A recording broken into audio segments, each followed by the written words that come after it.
نحمدہ ونصلی علی رسولہ الکریم اما بعد۔ سورۃ البقرہ پارہ 2 ربع 3 کل سوال و جواب کی شکل میں پڑھ رہے ہیں۔ آج ہم آیت نمبر 216 اور 217 پڑھیں گے۔ اعوذ باللہ من الشیطان الرجیم، بسم اللہ الرحمن الرحیم۔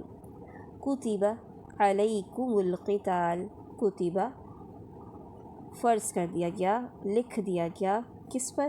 علیکم تم پر یعنی مسلمانوں پر، القتال جنگ کرنا یعنی جہاد کرنا۔ کیا فرض کیا گیا مسلمانوں پر؟ جہاد کرنا۔ جنگ کرنا، جہاد کرنا مسلمانوں کے لیے کیا ہے؟ وَهُوَ كُرْهٌ لَكُمْ، اور وہ ناپسندیدہ ہے تمہارے لیے، یعنی تم اس کو اپنے نفس پر بھاری سمجھتے ہو، مشکل لگتا ہے۔ ظاہر ہے جنگ میں کیا ہوتا ہے، انسان کی جان جاتی ہے، مال جاتا ہے، یا پھر جسم کا کوئی حصہ چلا جاتا ہے۔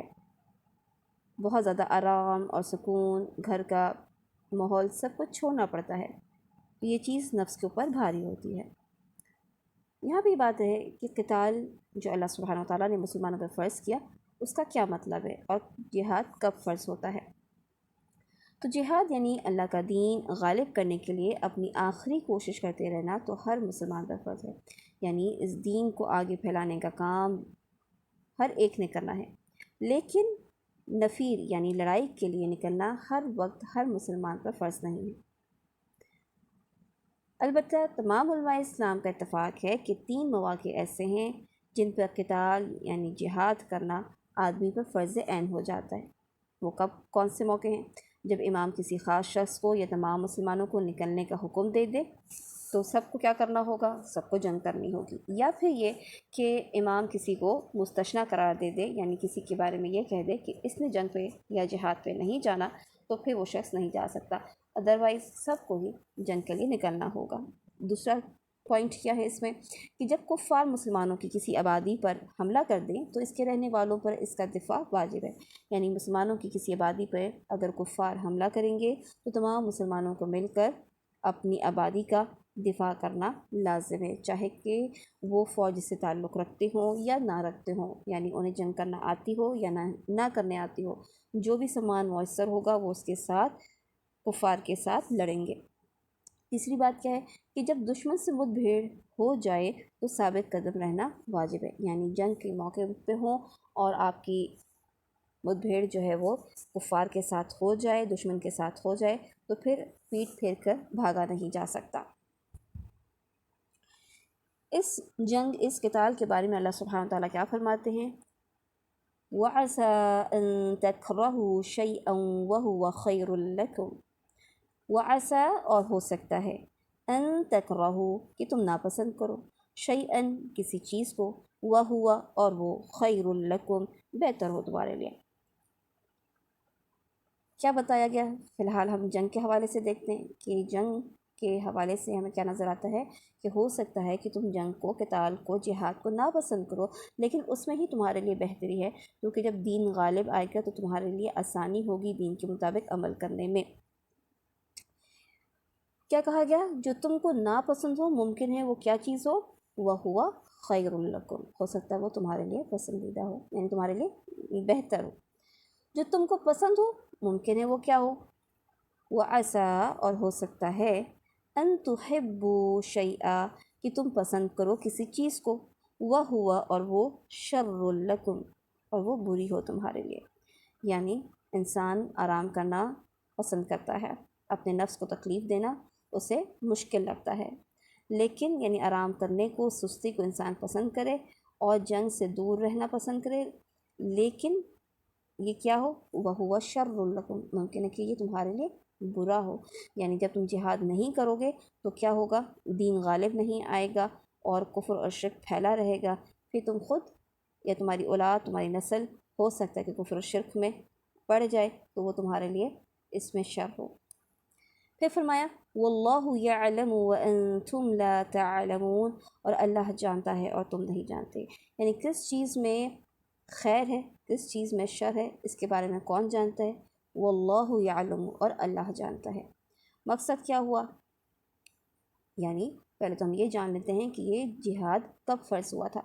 اللہ تعالیٰ نے رسول اکرم صلی اللہ علیہ وسلم اور مسلمانوں پر جہاد فی سبیل اللہ کو فرض قرار دیا ہے۔ مدنی زندگی کے ابتدائی دور میں مسلمان ہر اعتبار سے کمزور تھے، یعنی جب تک مسلمان مکہ میں رہے اور کچھ عرصے تک مدینہ میں، جب مسلمانوں کی حالت کمزور تھی، یہ تعداد میں کم تھے، ان کے پاس سامان جنگ بھی موجود نہیں تھا، تو اللہ سبحانہ و تعالیٰ نے انہیں عفو درگزر اور صبر کرنے کا حکم دیا تھا۔ لیکن جنگ بدر کے قبل جب ان کی تعداد میں اضافہ ہو گیا اور اس قابل ہو گئے کہ وہ مقابلہ کر سکیں، تو اللہ تعالیٰ نے انہیں اللہ کی راہ میں جنگ کرنے کا حکم دے دیا۔ تمہاری بھلائی کس کام میں ہے صرف اللہ جانتا ہے، تم کچھ بھی نہیں جانتے، اس لیے اللہ کا جو حکم ہو اسے بجا لانے میں ہی خیر ہے، چاہے اس میں مشقت کیوں نہ اٹھانی پڑے، اس لیے کہ اللہ اپنے بندوں کے لیے مہربان ہے، وہ انہی باتوں کا حکم دیتا ہے جن کے بجا لانے میں بندوں کی بھلائی ہے۔ اس آیت سے ہمیں اپنی عام زندگی میں بھی سبق ملتا ہے، اور وہ سبق یہ ہے کہ بعض اوقات ہمیں مشکل فیصلے کرنے پڑتے ہیں اور دیکھنے میں وہ ہمیں برے لگ رہے ہوتے ہیں، لیکن اگر آپ اللہ کے بتائے ہوئے طریقے یعنی اللہ کے حکم کے مطابق عمل کر رہے ہیں، رسول اکرم صلی اللہ علیہ وسلم کے طریقے کے مطابق عمل کر رہے ہیں، تو جان لیں کہ اس میں ہی خیر ہے، چاہے آپ کو فوری طور پر اس میں خیر نظر نہیں بھی آ رہی ہو۔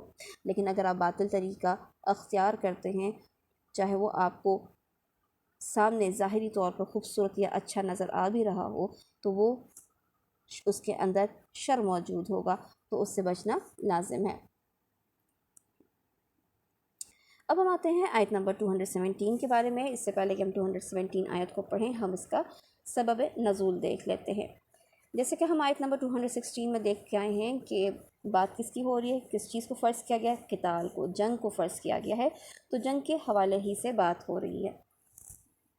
کیا بات ہو رہی ہے کہ 4 مہینے رجب، ذی القعدہ، ذی الحج اور محرم، یہ 4 مہینے ایسے ہیں جن کو حرمت والے مہینے کہا جاتا ہے، اور یہ حرمت والے مہینے زمانے جاہلیت میں بھی حرمت والے ہی تھے، یعنی زمانے جاہلیت میں کفار بھی اس کی عزت کیا کرتے تھے اور ان مہینوں میں قتال یا جدال کو ناپسند کیا کرتے تھے۔ اسلام نے بھی اس چیز کو جاری رکھا۔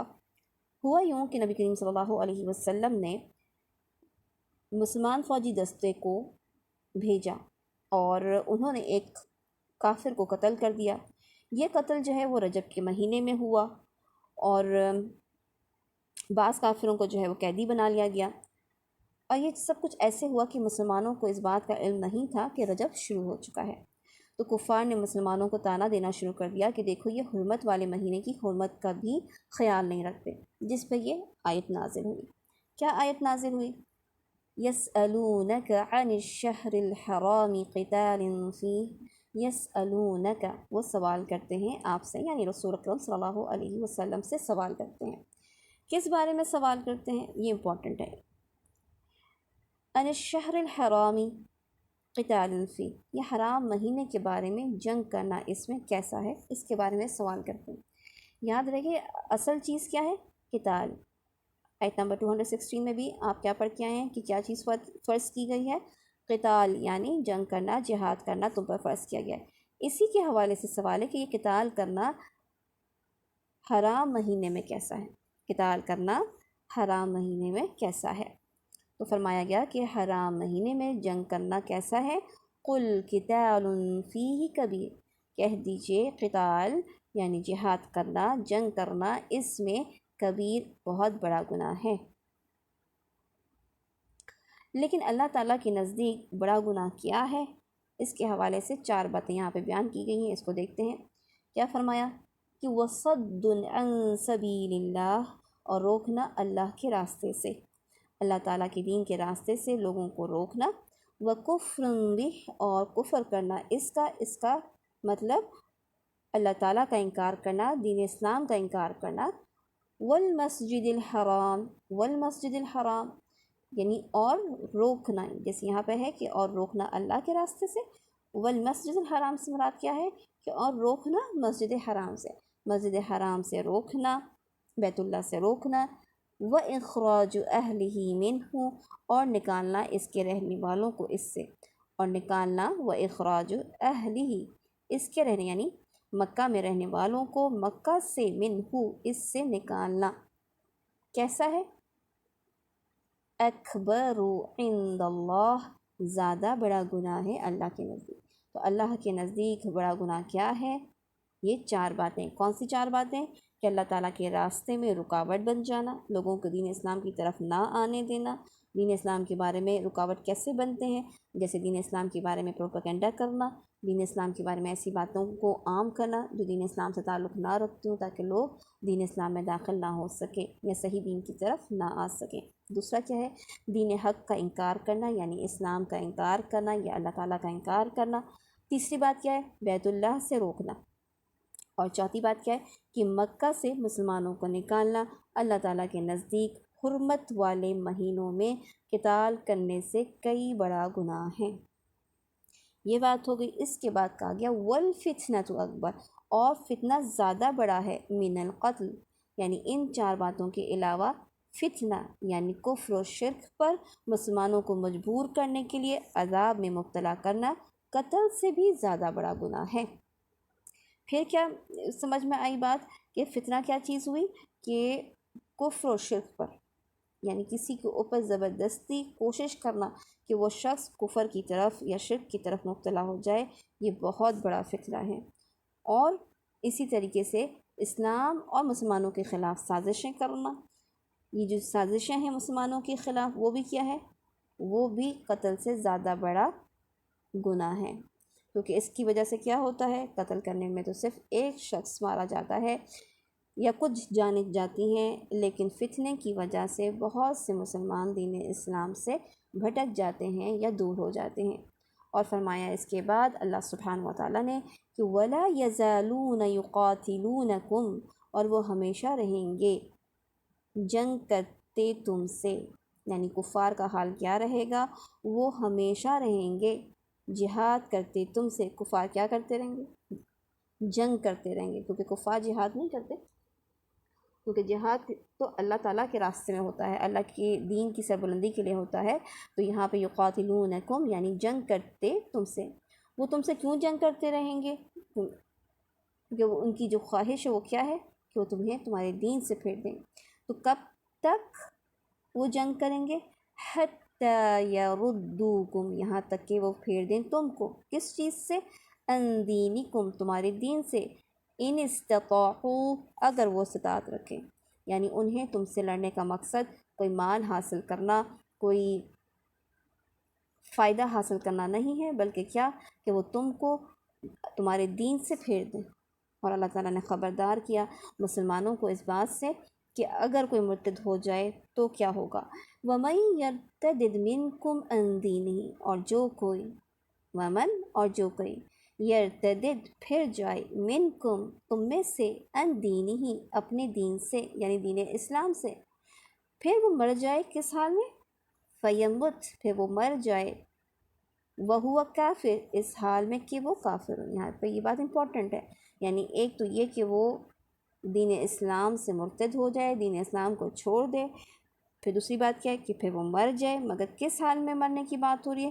کہ اگر وہ کافر ہی حالت میں مر جائے، یعنی جو شخص دین اسلام سے منہ پھیر لیتا ہے تو وہ کیا ہو گیا؟ وہ کافر ہو گیا، اس نے دین اسلام کا انکار کیا۔ پھر اسی حالت میں اگر مر جائے گا تو کیا ہوگا؟ فَأُولَئِكَ حَبِطَتْ أَعْمَالُهُمْ فِي الدُّنْيَا وَالْآخِرَةِ، فَأُولَئِكَ تو یہی لوگ ہیں، حَبِطَتْ ضائع ہو گئے، أَعْمَالُهُمْ اعمال ان کے، کہاں ضائع ہو گئے اعمال؟ فی الدنیا والآخرہ، دنیا میں بھی اور آخرت میں بھی ان کے اعمال ضائع ہو گئے۔ یہ کس کی سزا بتائی جا رہی ہے؟ مرتد کی۔ جو شخص دین اسلام سے پلٹ جائے تو اس کی سزا کیا ہے؟ تو اس کے اعمال سارے ضائع ہو جاتے ہیں۔ وَأُولَئِكَ أَصْحَابُ النَّارِ هُمْ فِيهَا خَالِدُونَ، وَأُولَئِكَ اور یہی لوگ ہیں، أَصْحَابُ النَّارِ ساتھی آگ کے، ہم فِيهَا خَالِدُونَ وہ اس میں ہمیشہ رہنے والے ہیں۔ رسول اکرم صلی اللہ علیہ وسلم نے مرتد کی سزا کیا بتائی ہے؟ کہ جس نے اپنے دین کو تبدیل کر لیا اسے قتل کر دو۔ لیکن قتل کب کرنا ہے، یا ایسے شخص کی کیا کوئی توبہ ہوتی ہے یا نہیں ہوتی؟ تو ہم اس کو یہ جان لیتے ہیں کہ اسلام سے پھر جائے یعنی مرتد ہو جائے، اگر وہ توبہ نہ کرے، یہ امپورٹنٹ بات ہے، اگر کوئی شخص ارتاد کرے یعنی دین اسلام سے پھر جائے اور اگر وہ توبہ نہ کرے تو اس کی دنیاوی سزا کیا ہے؟ کہ وہ قتل کر دیا جائے گا۔ آیت میں اس کی آخرت کی سزا بیان کی جا رہی ہے، جس سے معلوم یہ ہوا کہ ایمان کی حالت میں کیے گئے اعمال صالح بھی کفر و ارتاد کی وجہ سے ختم ہو جاتے ہیں، کل عدم ہو جائیں گے۔ یعنی ایک شخص تھا جو ایمان پہ تھا، وہ نیک عمل کرتا تھا، لیکن جب اس نے کفر کیا تو کیا ہو گیا؟ اس کے سارے نیک عمل ضائع ہو گئے۔ جس طرح سے جب کوئی شخص ایمان قبول کرتا ہے تو کیا ہوتا ہے؟ اس کے پچھلے گناہ معاف ہو جاتے ہیں، اسی طرح سے کفر کرنے کی وجہ سے پچھلی تمام نیکیاں برباد ہو جاتی ہیں۔ لیکن بات یاد رکھنے کی کیا ہے کہ حبط اعمال اسی وقت ہوگا، یعنی حبطہ یعنی اعمال ضائع کب ہوگا؟ جب خاتمہ کفر ہوگا، یعنی ایسا شخص اگر کفر پہ ہی مر گیا تو اس کے اعمال ضائع ہو جائیں گے۔ اگر موت سے پہلے توبہ کر لیتا ہے تو ایسا نہیں ہوگا، یعنی پھر اس کی جو توبہ ہے وہ مقبول ہے، یعنی قبول ہونے والی ہے۔ مرتد کی توبہ قبول ہوتی ہے، اس کی دلیل کیا ہے کہ اللہ تعالیٰ نے سورہ آل عمران 86 سے 89 میں یہ بات بیان فرمائی ہے۔ کیا بیان فرمائی ہے کہ اللہ تعالیٰ ان لوگوں کو کیسے ہدایت دے گا جو اپنے ایمان لانے اور رسول کی حقانیت کی گواہی دینے اور اپنے پاس روشن دلیلیں آ جانے کے بعد کافر ہو جائیں۔ اللہ تعالیٰ ایسے بے انصاف لوگوں کو راہ راست پر نہیں لاتا۔ ان کی تو یہی سزا ہے کہ ان پر اللہ تعالیٰ کی اور فرشتوں کی اور تمام لوگوں کی لعنت ہو، جس میں یہ ہمیشہ پڑے رہیں گے۔ نہ تو ان سے عذاب ہلکا کیا جائے گا، نہ انہیں مہلت دی جائے گی، مگر جو لوگ اس کے بعد توبہ اور اصلاح کر لیں تو بے شک اللہ تعالیٰ بخشنے والا مہربان ہے۔ تو اس آیت سے کیا پتہ چلا کہ جو شخص اسلام سے مرتد ہو جائے اس کا توبہ قبول ہو سکتی ہے، اللہ سبحانہ و تعالیٰ توبہ قبول فرمانے والا ہے۔ تو یہ تھا ہمارا آج کا سبق۔ سبحانک اللہم و بحمدک، اشہد ان لا الہ الا انت، استغفرک و اتوب الیک۔ السلام علیکم ورحمۃ اللہ وبرکاتہ۔